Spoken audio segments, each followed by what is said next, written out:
मैं हारून उस्मानी साहब का, शाहजेब साहब का बहुत शुक्रगुजार हूँ।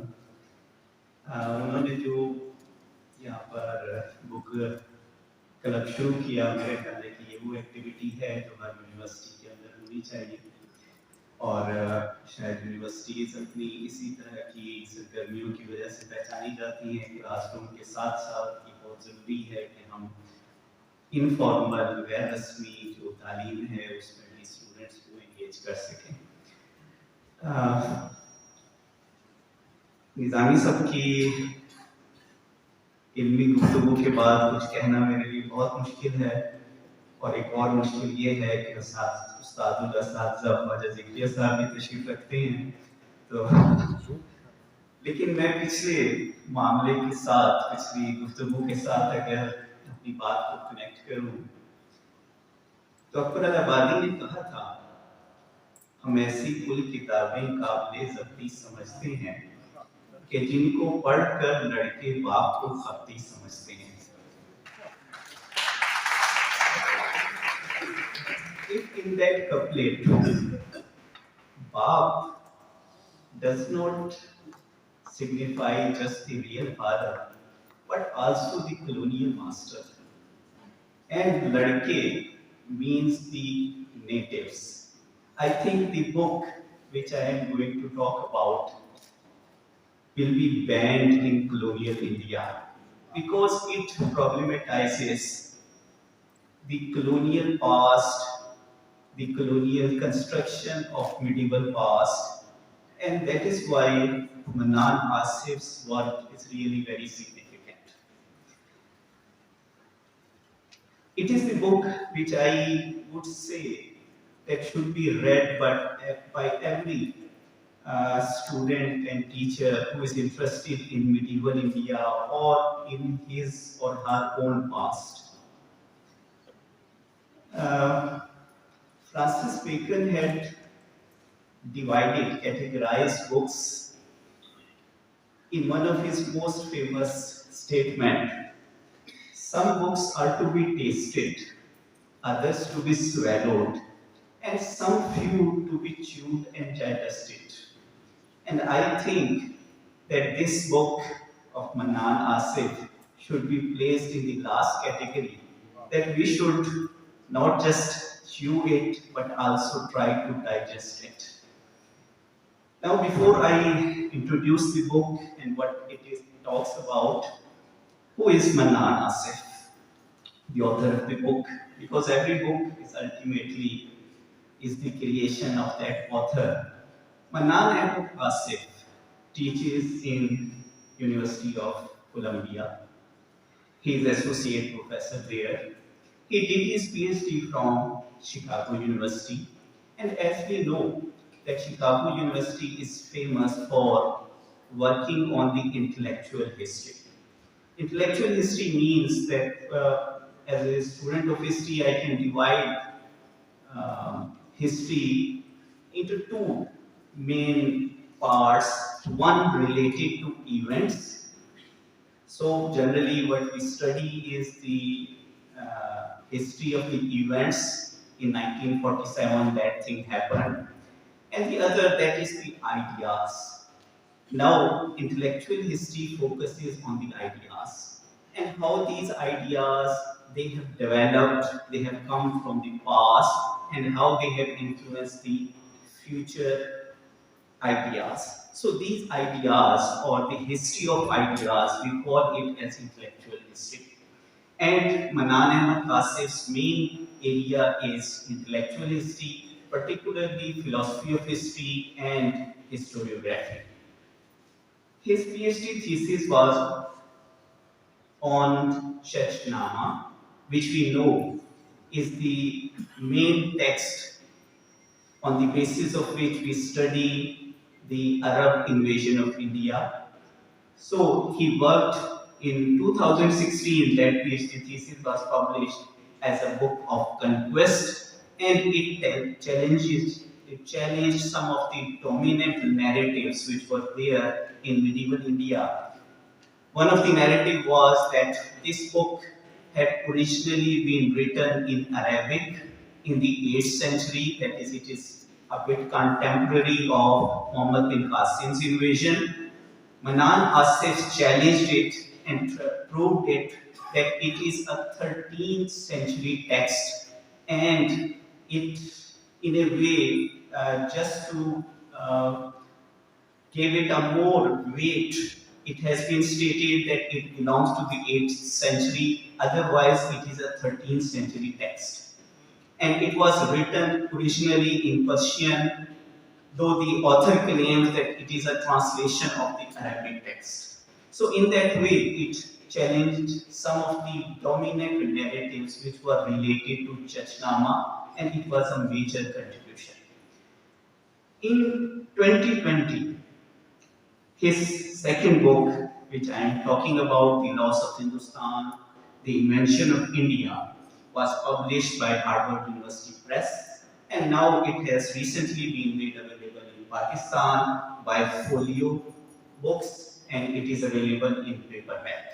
So you can also purchase it in Pakistan, otherwise it would have been very costly. Now, Manan Asif's main area is intellectual history of South Asia.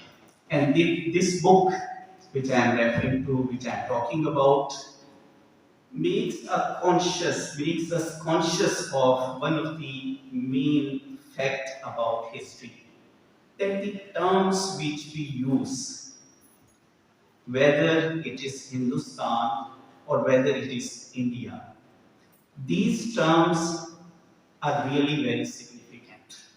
These are not just the terms which we can use randomly, rather they signify many intellectual, cultural, even political connotations which are attached with these terms. So when the term was Hindustan, it meant something else, and how it was transformed during the colonial period into India. That is the main focus of this book.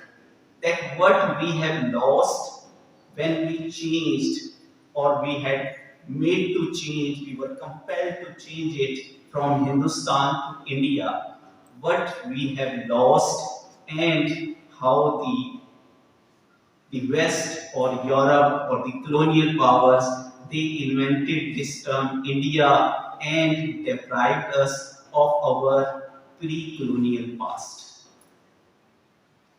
Some of the questions which had been raised here: what was the idea of Hindustan? What do we mean by Hindustan? When did it come about, and what made it powerful enough to persist for nearly 1,000 years? For nearly 1,000 years, we used to call that whole area, which is now divided into even 3, 4, 5 parts, we call it Hindustan.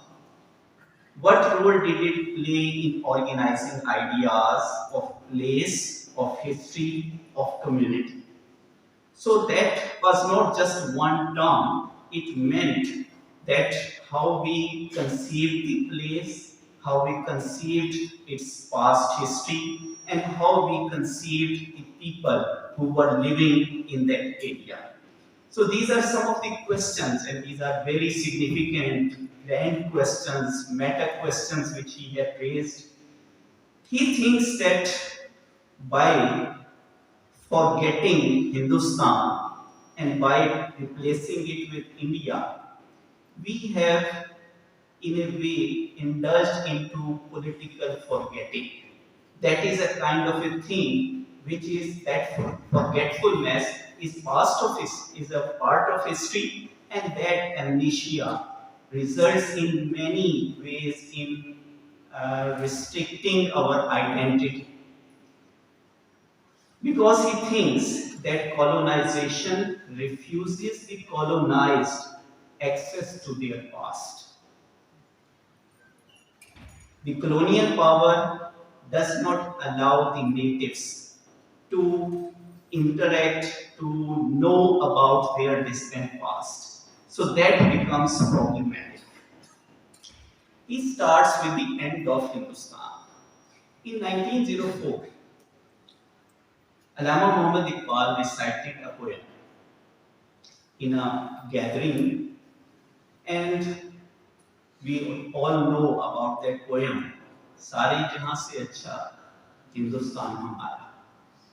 Later, this poem became part of his first collection of poetry, Bangedara, in 1924. It became a part. Iqbal celebrated Hindustan as a collective for all people living in it. So all the people with different ethnic identities, linguistic identities, religious identities, they were part of that Hindustan. So सारे जहां से अच्छा हिंदुस्तान हमारा.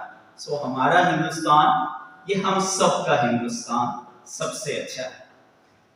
But gradually Iqbal developed his own ideas, became and this poem became a favorite song of Gandhiji. It was sung at the opening sessions of Indian National Congress. So it became a very popular poem.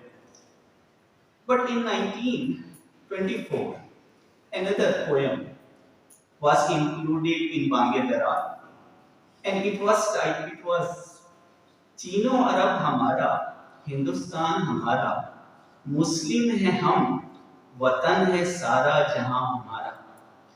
So in a way, Iqbal was himself evolving from that Hindustan to a Muslim Hindustan, but that shift was not a total shift, it was not a denial of Hindustan as such. Manan Asif believes that even Iqbal believed that Muslim nation as one constituted both locally and globally. So it was part of Hindustan as well. Muslim community is part of Hindustan, though it is also part of a global Muslim world. So it is not a denial of the idea of Hindustan. Even he interprets, Manan Asif interprets that in 1930 Iqbal's Allahabad address argued for a Muslim India within a federation of India. So it was within a Hindustan that a Muslim Hindustan he was searching for. Iqbal died in 1938, and the idea of a federated subcontinent, federation with different federal units, died even before Khawja Muhammad Zakria. Manan Asif writes, and I am quoting, his Tarane Milli had little purchase in today's Pakistan, in which I grew up. In my Pakistan, the word Hindustan was only associated with the word Hindu. So Hindustan is associated only with the word Hindu. So in Pakistan, we have changed that idea of all-encompassing Hindustan into Hindustan which is related only to Hindus. Then he focuses on some of the Hindu scholars. Savarkar, who is even can be called as the father of modern Hindutva philosophy. He, in 1908, wrote a poem in Marathi, and it has been translated as Our Beloved Hindustan, in which some of the same ideas which Iqbal presented have been presented here. But there is one major difference. Savarkar believes that Muslims, along with the British, they are foreigners. They have nothing to do with this land. So, in a way, Savarkar believes that Hindustan is only for the Hindus. It is not for the Muslims. It is not obviously for the British. So, in that way, he presented. The second writer he quotes is the famous historian, one of the leading historian of modern India, Jagannath Sarkar. And Jadunnath Sarkar also framed the Muslims as foreigners, and in that way he says that amongst the Muslims as well as amongst the Hindus, ultimately that wider concept of Hindustan, a Hindustan which is not just the geographical idea that it has the whole of the subcontinent in it, but also the community, the space, the religious, all these are incorporated in that Hindustan from 1930s and 40s. That idea began to be replaced by the idea of India. So in that way, the Hindustan was lost and in the India was invented. But how the India was invented?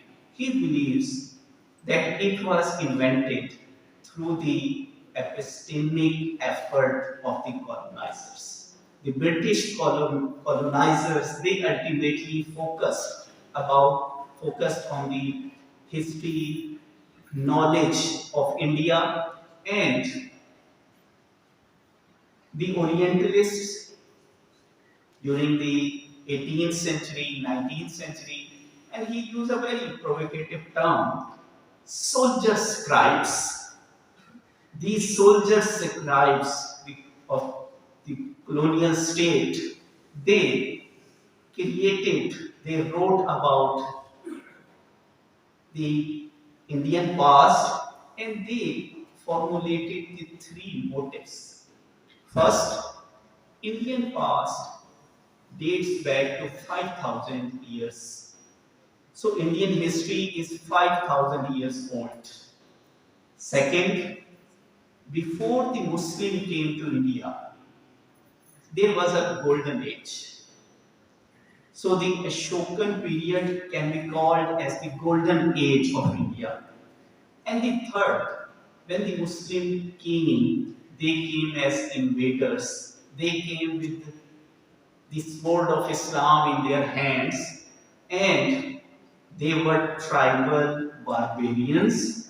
They established a despotic regime, so the concept of despotism, and these Muslims always remained foreigners. So that golden age was replaced by the dark age. So these motives were created by the British in their writings.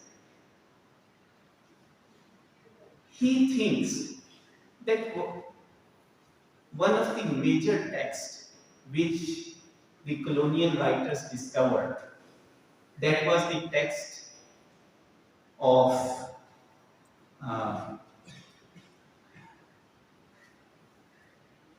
Farishta. Farishta wrote Tarikh-e-Farishta, Gulshan-e Ibrahimi, and that text became the foundational text. It was in 1768, was for the first time rendered into English by Alexander Dow, and he wrote History of Hindustan on the basis of Farishta's Tarikh-e-Farishta. That text became the foundational text for even European thought because some of the leading intellectuals of Europe, Voltaire, Herder, Kant, Hume, even Hegel, they read those rendering of Farishta, and their major source of understanding India or Hindustan was through Farishta's rendering by Doe.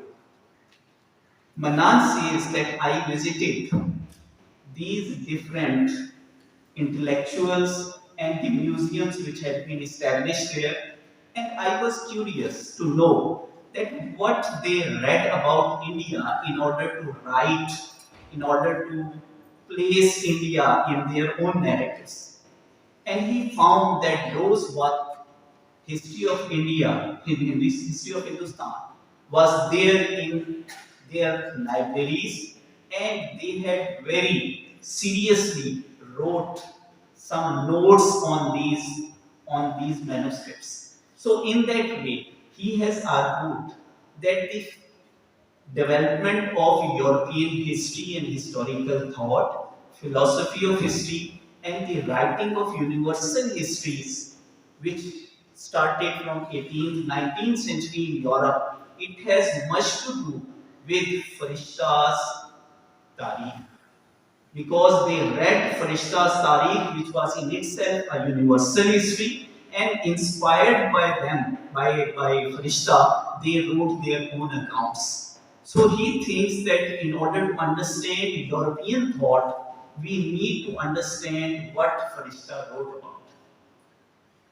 Now, this is a thing which is very different, because at one time we used to say that Sir Sayyid or Shibli, for example, wrote his historical accounts because he was inspired by Hegel, he read Gibbon, so in that way he was copying the European method. But now the empire is writing back, and now we are saying that even the European thought is being influenced by the Indian writings. So it is a total turnabout, and we can understand it.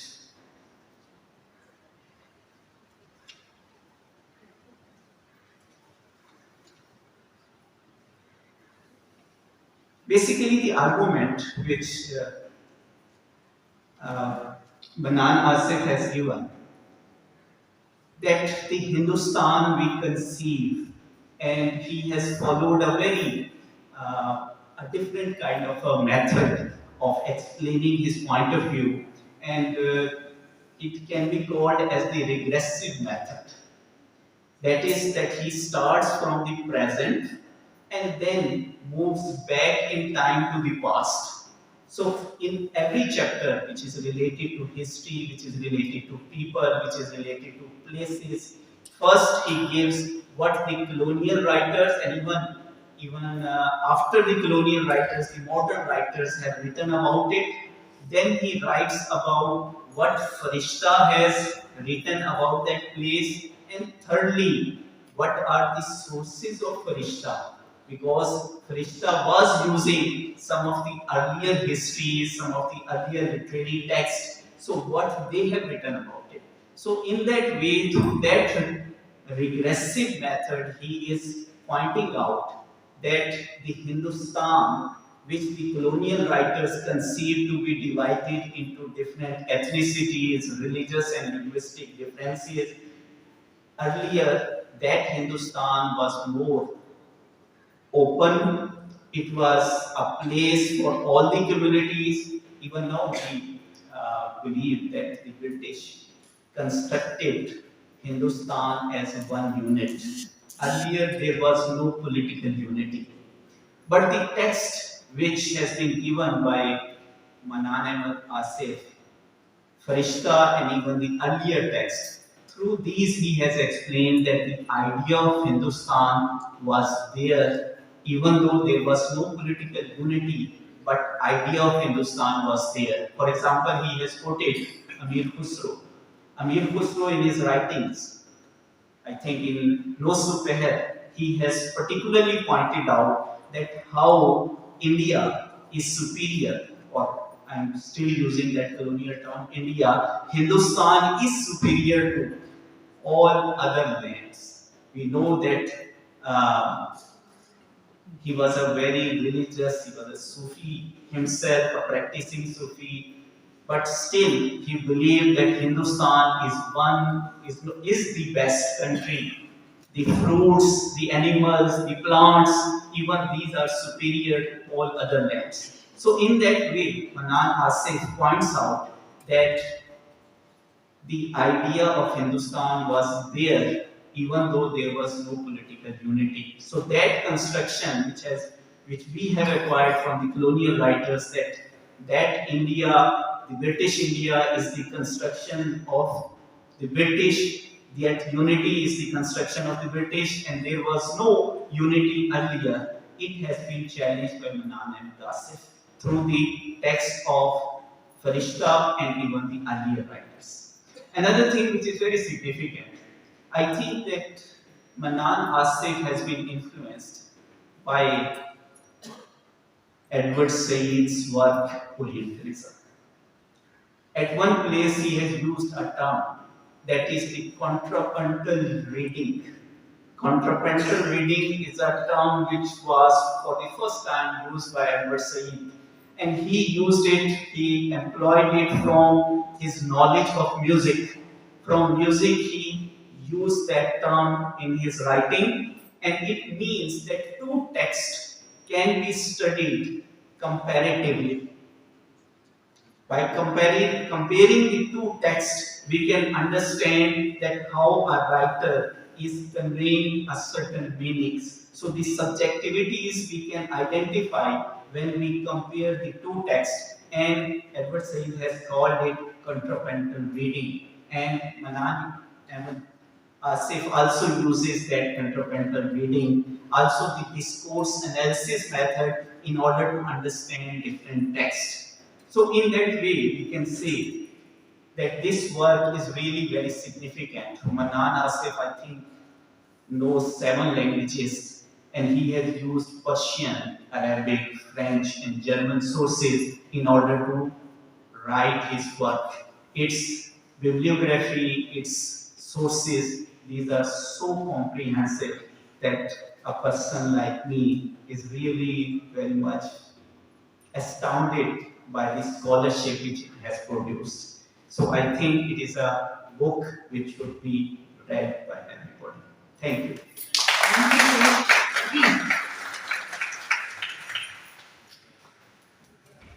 Questions asked or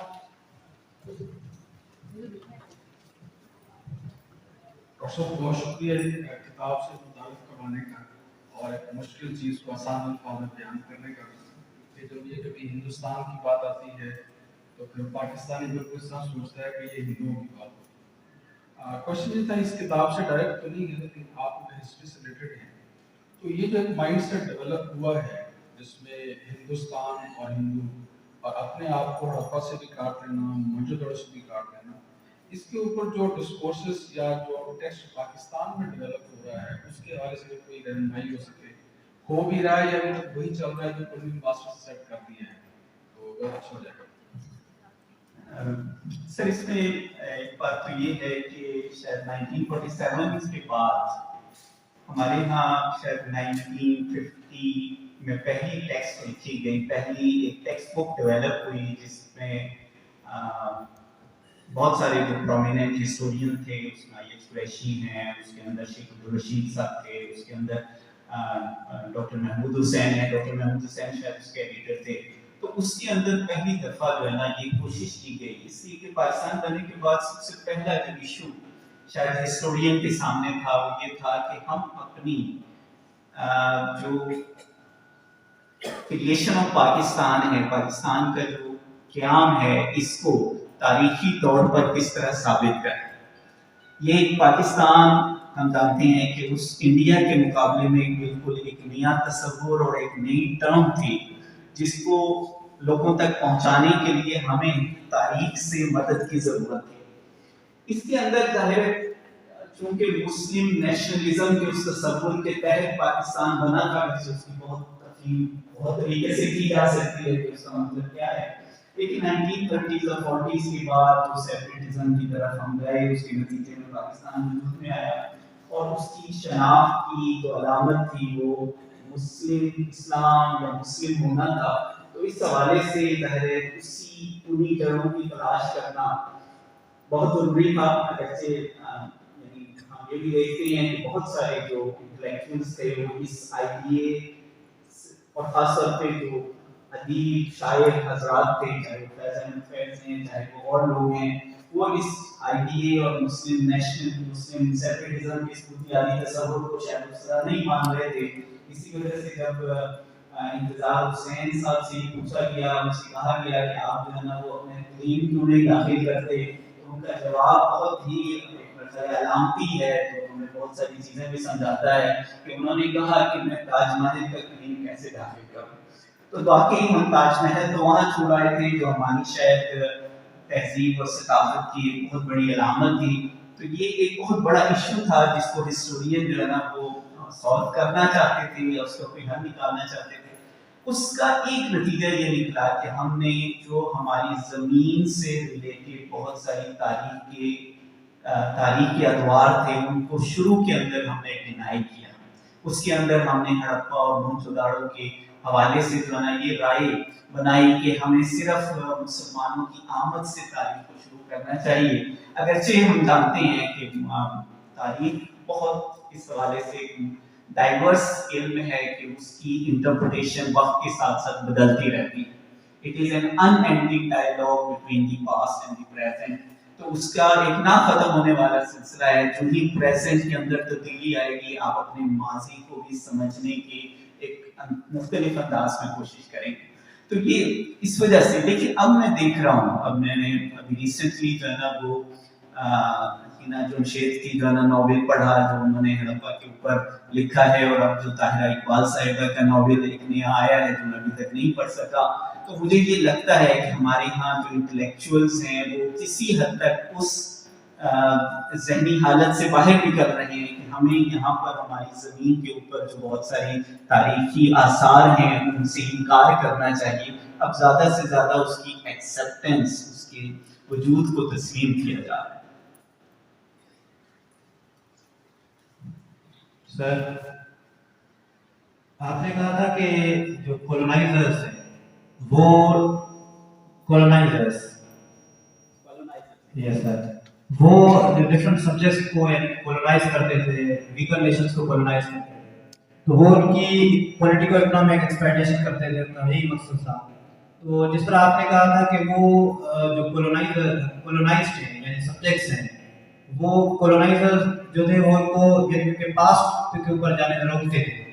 तो जैसे आप क्या समझते हैं कि अगर past के ऊपर ना जाए, क्या जो प्रोग्रेस है वो 100% पास्ट के ऊपर डिपेंड करती है, या एक और एंगल सर कि वो जो पास्ट है उसको क्या एनालाइज करके ही बंदा आगे बढ़ सकता है? तो प्रेजेंट भी उस वक्त जो कि क्या वो कॉलोनाइजर्स हमारे इंटेलेक्चुअल थॉट के ऊपर भी कंट्रोल कर रहे थे?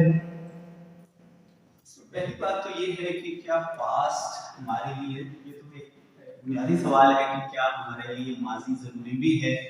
ये तो ऐसी ही बात है कि जैसे कोई शख्स ये कहे कि मैं याददाश्त के बगैर भी अपना कोई वजूद रखता हूँ, अगर मैं अपना नाम भूल जाऊंगा, मैं अपनी ये भूल जाऊंगा कि मैं कहाँ से ताल्लुक रखता हूँ, तो मेरी तो पूरी शनाख्ती खत्म हो जाएगी, मेरे आगे बढ़ने का अमल तो क्या, मेरा शायद वजूद ही खतरे में पड़ जाएगा। चुनांचे ये तो जो प्रेजेंट और पास्ट का जो रिलेशनशिप है उससे तो इनकार करना मुमकिन ही नहीं। दूसरी ये कि कॉलोनाइजर्स किस हद तक जो है ना वो हमारे पास्ट को डिस्टॉर्ट करते हैं।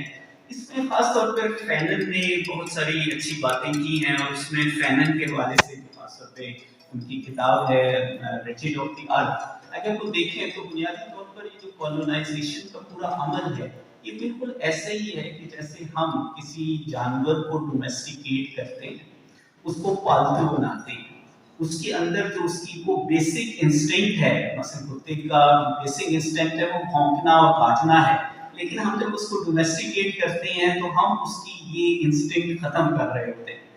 किसी भी कौम को उस वक्त तक कॉलोनाइज या गुलाम नहीं बनाया जा सकता जब तक कि उसके अंदर अपनी तारीख के हवाले से, अपने कल्चर के हवाले से, अपने अदब के हवाले से एक एहसास तफाकुर मौजूद है। जब तक वो उस पर फख्र करता है वो गुलाम नहीं बन सकता। चुनांचे आप जहाँ भी देखेंगे तो कॉलोनाइजर सबसे पहले आकर जबान को तब्दील करते हैं। अब जबान की उस तब्दीली का अमल ये है कि शायद हम में से यहाँ बैठे हुए शायद कुछ असातिज़ा को छोड़कर बाकी शायद हम में से कोई भी उस टेक्स्ट को ओरिजिनल सोर्सेज से पढ़ने की अहलियत नहीं रखता। फारसी और अरबी के उस इल्म के हमसे पहले वाली जनरेशन शायद बगैर किसी मदरसे में पढ़े हुए फारसी और अरबी से वाकिफ थी, लेकिन आज हम मदरसों में पढ़ के कोशिश करके भी उस फारसी और अरबी के इल्म को हासिल नहीं करते। वो जो सादी शिराजी ने कहा था कि मीरास से पिदर ख्वाही इल्म पिदर आमोज, तो ये ज़रूरी है कि अगर हम अपने आबाओ अजदाद का वो इल्म हासिल करना चाहते हैं तो हम उनका वो इल्म सीखें भी। चुनाची अगर हमने मिडीवल पीरियड को आप जानते हैं कि हमारे मुल्क के अंदर आज मिडीवल हिस्ट्री की हालत क्या है, ऐसी बेशुमार यूनिवर्सिटीज़ हैं जहाँ मिडीवल हिस्ट्री के कोर्सेज पढ़ाए नहीं जा रहे। आपके मुल्क के अंदर इस्लामिक हिस्ट्री के बाकायदा कराची में और मेघालय हैदराबाद सिंध यूनिवर्सिटी के अंदर अलहदा डिपार्टमेंट हैं, लेकिन वहाँ पर भी अरबी जानने वाला आपको कोई नहीं मिलता। तो इस्लामिक हिस्ट्री आपके मुल्क के अंदर खत्म हो गई, आपके यहाँ मिडीवल हिस्ट्री इंतहाई सवाल पजीर है। तो कहने का मतलब ये है कि ये सब कुछ क्यों हुआ है, उसमें एक बुनियादी अमल ज़ाहिर ज़बान से बेगानगी का भी है। अब तो हम अरबी फारसी को रो रही हैं, शायद हमसे अगली जनरेशन या अगली नस्ल के अंदर तो उर्दू और जो शायद अकबर अलाहाबादी के बहुत सारे अशार हैं, शायद वो पढ़ने वाले भी और आपको अगली नस्ल में शायद ना मिले। तो ये बहुत सा पड़ा है इसमें।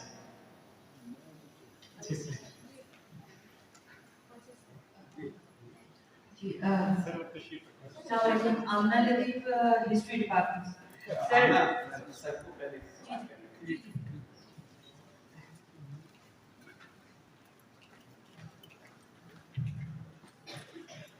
सबसे पहले तो आपका बहुत शुक्रिया कि आपने एक अच्छी किताब का तारुफ कराया, और मैं कोशिश करूँगा अगर ये किताब मिल सकी तो मैं इसका मुतालिया करूँगा तवज्जो जैसा कि आपने कहा। मेरा ख्याल ये है वैसे कि इस मौजू पर मज़ीद तहकीक की ज़रूरत है, इसलिए फौरी तौर पर तो कहना मुश्किल है इसकी पूरी हिस्ट्री क्या है, हिंदुस्तान का लफ्ज़ यहाँ किस किस ने कब इस्तेमाल किया। मतलब फौरी तौर पर मेरे ज़हन में मसूद साहब सलमान का नाम है, जो कि अमीर खुसरो से 200 साल पहले था, और उनके शायरी में फारसी शायर थे, वो रिवायत है सिर्फ कि उन्होंने मकामी ज़बान में शेर कहना रिवायत है, मिसाल कोई नहीं मिलती। लेकिन उनकी फारसी शायरी में मसनवी का एक हिस्सा है जो यहाँ से शुरू होते हैं शेर कि बशगाल है बहारे हिंदुस्तान। मतलब ये लफ्ज़ खुसरो से 200 साल पहले इस्तेमाल किया गया है। किन मानों में किया गया है, क्या इसका ज़ाहिर है तसलसल होगा, पहला आदमी तो नहीं कि जिसने ये लफ्ज़ इस्तेमाल किया। तो इस पर मेरा ये ख्याल है कि मज़ीद मुताले और मज़ीद तहकीक की ज़रूरत है। बात तो बिल्कुल ये दुरुस्त लगती है कि जी कॉलोनाइज करने वाले उनका एक मकसद होता है, वो आते इसीलिए हैं, वो आपकी चीज़ें तो आपको उसी कॉन्टेक्स्ट में बताने नहीं आते, उनका एक मकसद होता है।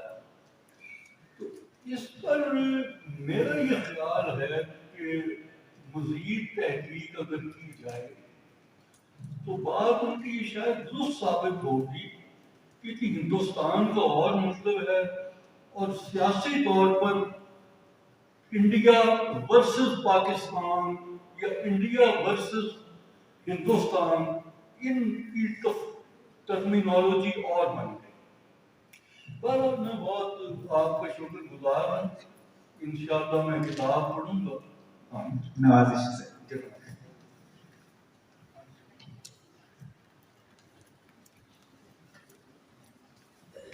जी सर, आमना लतीफ हिस्ट्री डिपार्टमेंट। सर मेरा जैसे कि आपने इस किताब के बारे में बताया और सर आसिफ मनान से भी जब बात हुई थी तो वो लैंग्वेज पे बड़ा जोर देते हैं, इवन रीजनल लैंग्वेजेस पे, क्योंकि वो कहते हैं जो लिटरेचर है इंडिजिनस वो उसको पढ़ना बड़ा ज़रूरी है। तो सर आप फिर हम लोगों को पार्ट ऑफ हिस्ट्री डिपार्टमेंट कोई लैंग्वेज को कंपल्सरी अरबी या फारसी को करना चाहिए ताकि हम इन सोर्सेज को कर सकें।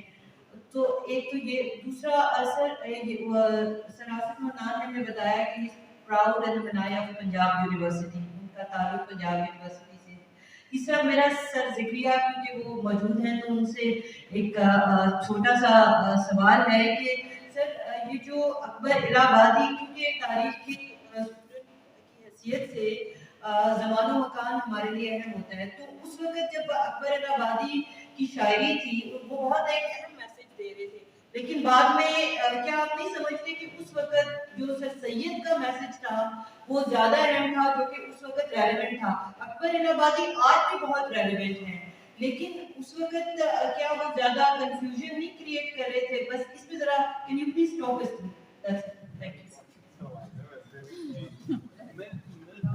بات تو بہت لمبی ہو جائے گی, میں بہت جی عرض کرتا ہوں.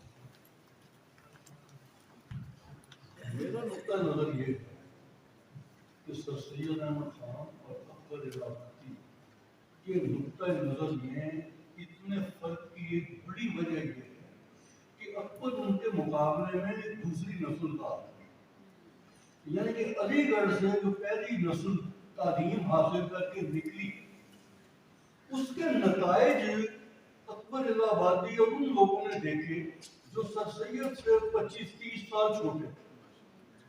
تو 25-30 سال میں ایک نئی نسل آ جاتی ہے آپ کو. اس لیے علی گڑھ سے جو نتائج نکلے اور ہر قسم کے, اس میں بہت اچھے بھی تھے اور اس میں ایسے بھی تھے جس سے اختلاف کیا جاتا.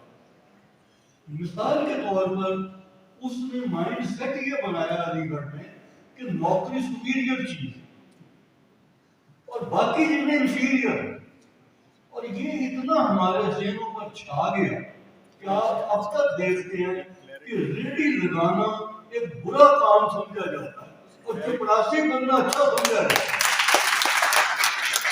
اکبر نے اپنے لیڈیز مائنڈ سیٹ کے خلاف لکھا ہے بہت. اس نقطۂ نظر سے بھی ہمیں ان کے کلام کو دیکھنا ہے.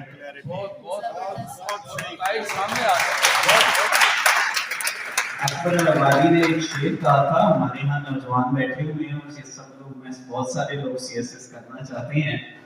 اس لیلائے سول سروس نے مجھ مجنوں کو اتنا دوڑایا لنگوٹی کر دیا مجنون کو. بہت شکریہ سر, بہت خوبصورت گفتگو اور بہت انفارمیٹیو تھی. Thank you sir. Programme include کرنے اور محترم اساتذہ کا شکریہ ادا کرنے کے لیے چیف تدریس ڈاکٹر حاجی عثمان.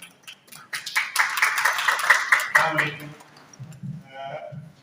میں بہت شکر گزار ہوں سر, آپ تشریف لائے خصوصی طور پر. حالانکہ آج ایک اور پروگرام بھی تھا میرے خیال میں جس کی صدارت بھی آپ کر رہے تھے, لیکن آپ کا آنا ہمارے حوصلہ بڑھانے کا, آپ کی جو ایک تھپکی ہے, آپ کی تشریف آوری اصل میں ایک تھپکی ہے ہمارے لیے کہ ہم جو کام کر رہے ہیں اس میں آپ کی تائید ہمیں حاصل. تو استاد الاساتذہ ہیں, کتنی نسلیں ڈاکٹر صاحب سے پڑھی اور ان کے شاگردوں کے شاگرد بھی یہاں موجود ہیں اور ان سے آگے کے شاگرد بھی ہیں. تو یہ نسلیں کئی جو ہے ان سے فیضیاب ہوئی. تو ڈاکٹر صاحب یہاں تشریف لائے. ڈاکٹر صاحب کی کتابیں جو انہوں نے کلیات ترتیب کیے اور خصوصی طور پر کلیات اکبر الہبادی, میں نے ان سے ریکویسٹ کی تھی اور ہم والے تشریف لائے ہوئے ہیں. انہوں نے بہت کائنڈلی وہ 40%, میں ان سے کہا کہ ہمارے اسٹوڈنٹس کے لیے وہ 50% کا جو ہے وہ ڈسکاؤنٹ دیں. ان کا بہت شکریہ کہ انہوں نے اس کو 50% ڈسکاؤنٹ پہ وہ کلیات اکبر الہبادی اور دیگر کتابیں یہاں موجود ہیں. باقی میں بہت شکر گزار ہوں پروفیسر ڈاکٹر فراز انجم صاحب کا. آج کی بظاہر کتابیں دونوں مختلف موضوعات پہ لگ رہی تھیں کہ ایک پیورلی جو ہے وہ لٹریری ٹیکسٹ کے حوالے سے تھی, وہ وطن تھا بھی جس پہ برباد کی تھی, جس کی تدوین اور ترتیب کی گئی تھی, اور دوسری کتاب کا تعلق تاریخ سے تھا. لیکن اگر دیکھیں تو دونوں کتابوں کے ڈانڈے آ کر کلونیل ایرا سے ملتے تھے اور اس کے اثرات پہ جو نوآبادیاتی اثرات ہیں ہمارے اوپر, خواہ وہ لٹریچر ہے, خواہ وہ ہمارا مائنڈ سیٹ ہے, خواہ وہ ہمارے ذہن ہے, رہن سہن ہے, خواہ وہ ہماری تہذیب ہے اور زبان ہے, ان سب کے اوپر جو اثرات ہوئے مجموعی طور پہ مجھے جو آپ سے میری یہ نظر آیا کہ دونوں کتابیں آ کر ایک ہی نقطے پر جڑ گئی ہیں. تو یہ ایک بہت اچھا ساجد صدیق نظامی صاحب کا شکریہ. سومر صاحب تشریف لائے, روبین اسد صاحبہ استاد ہیں اردو کی, وہ تشریف آئی ہیں. عاصم صاحب लोधी साहब यहाँ और हमारे दीगर जो असातिज़ा हैं, मुमताज़ साहब नज़र आ रहे हैं, ये हमारे शायर हैं और बड़ी दूर से आए हैं। तो सब दोस्तों का, अहबाब का, शागिर्दों का, तालिब इल्मों का बहुत शुक्रिया। अगला प्रोग्राम इंशाअल्लाह रमज़ान में, तो रमज़ान की बरक़ात भी होंगी दूसरे बुध को अप्रैल के, तो इंशाअल्लाह हम मिलेंगे और अगली 2 किताबों पर बात करेंगे। आप सबकी आमद को बहुत शुक्रिया।